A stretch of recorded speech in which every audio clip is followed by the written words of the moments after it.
Living History, World War II stories as told by those who were there.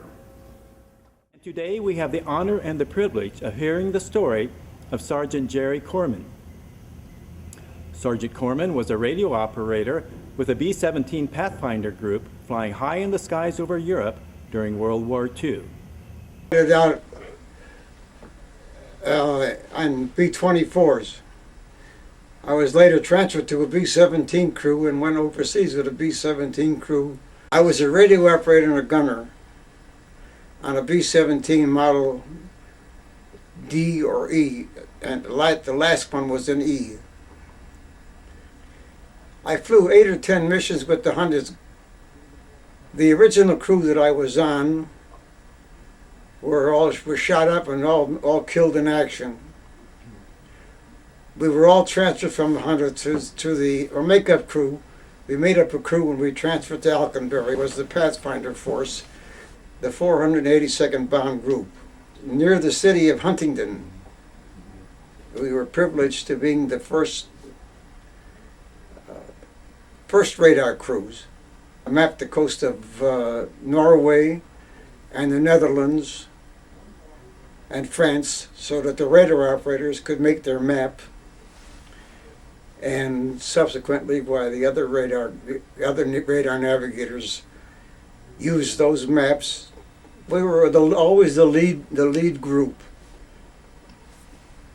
And our radar navigator at that time, if you had a radar navigator, then you had 11-man crew, because the radar navigator sat where the radio operator ordinarily would sit, and the radio operator would sit on the opposite side. My most memorable mission, and the one that was the worst mission for me, was I think over Frankfurt in late 43 or early 44, when we were shot up very badly, came back on one engine, landed at an old abandoned Spitfire base in England after jettisoning everything overboard that wasn't nailed down. Shot up with flak and with fighters.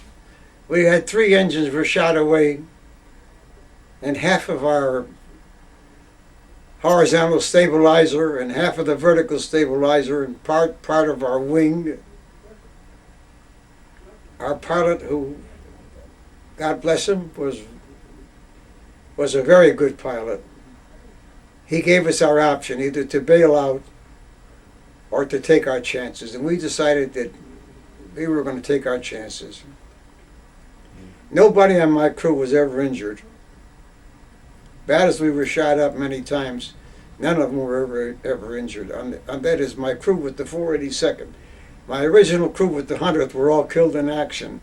After I finished my completion of my missions, which was 25 missions, I was awarded, I had the Air Medal, 3 clusters, and a Distinguished Flying Cross. You can act brave, but you have to be, but that's only a show. If you're going to go on a bombing mission that we weren't like we did, which was I said earlier, I was scared from the time I got into the airplane until the time we landed.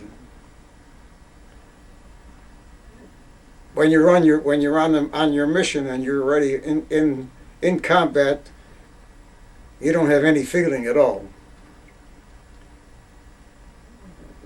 You just hope to get in and get back.